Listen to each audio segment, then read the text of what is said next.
Good morning. This is John from the Springs Mennonite Church, and I'm here nearing the end of the week of just talking about some random scriptures and some thoughts to pass along for you for today, tomorrow, whenever. And so this journey brings me to Colossians chapter 3 and a couple of verses here, beginning with verse 13. Here's what it says. Make allowances for each other's faults and forgive anyone who offends you. Remember, the Lord forgave you, so you must forgive others. Above all, clothe yourselves with love, which binds us all together in perfect harmony. Paul says, make allowances for each other's faults. You know, that statement is as simple and as complicated today as it was when he wrote it almost 2,000 years ago. Make allowances for each other's faults. Maybe you're good at doing that. Some of you who are listening to me, I know personally, are not. And why are we not? Well, I don't know. If I had the definitive answer, I'd tell you. So we could change all of that. I suppose perhaps because we feel a personal affront when someone does something, particularly if their fault impedes on our lives. We can get real offended real fast. Make allowances for each other's faults. Recognize that my neighbor's faults, though they might be different from mine, are identical to mine.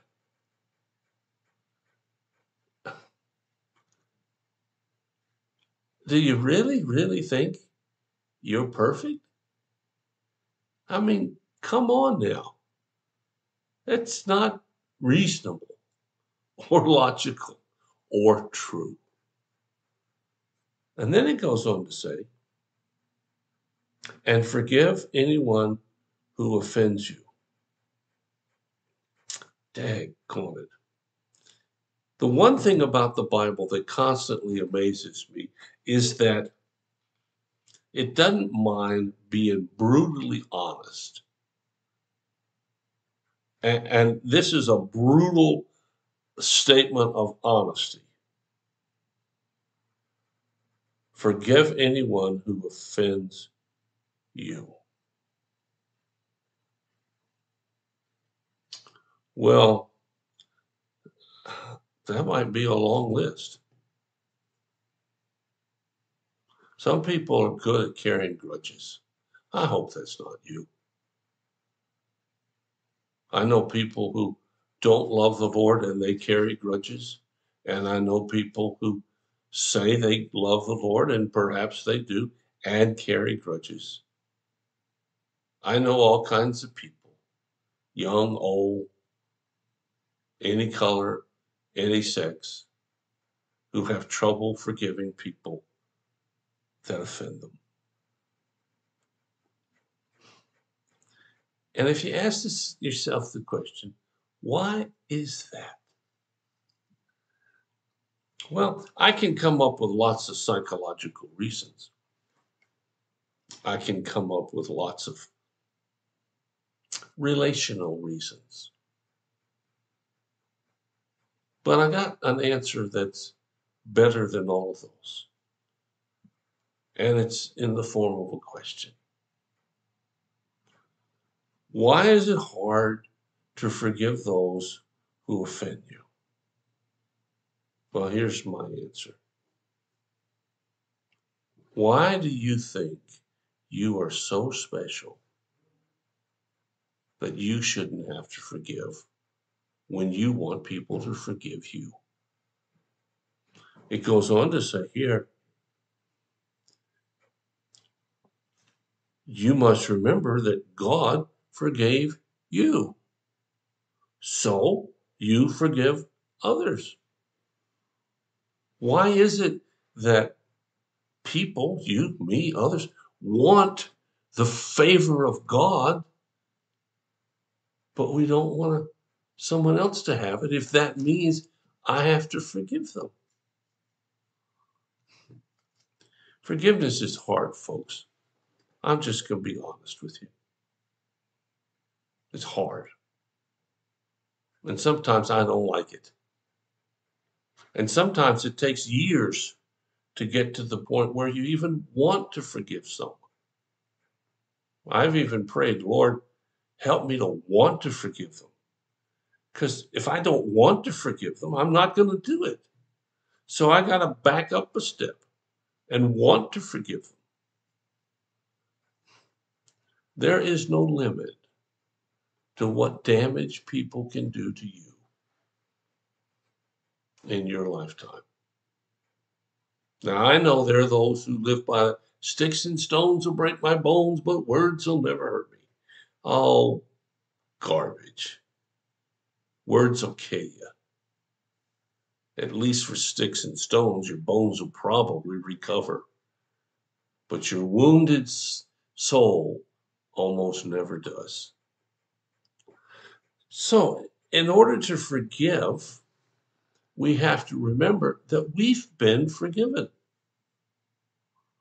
Do you really want God to forgive you the same way you forgive others? Man, I want grace, not equality. Because whenever it comes up to equality, I'm going to lose out every time. And so will you.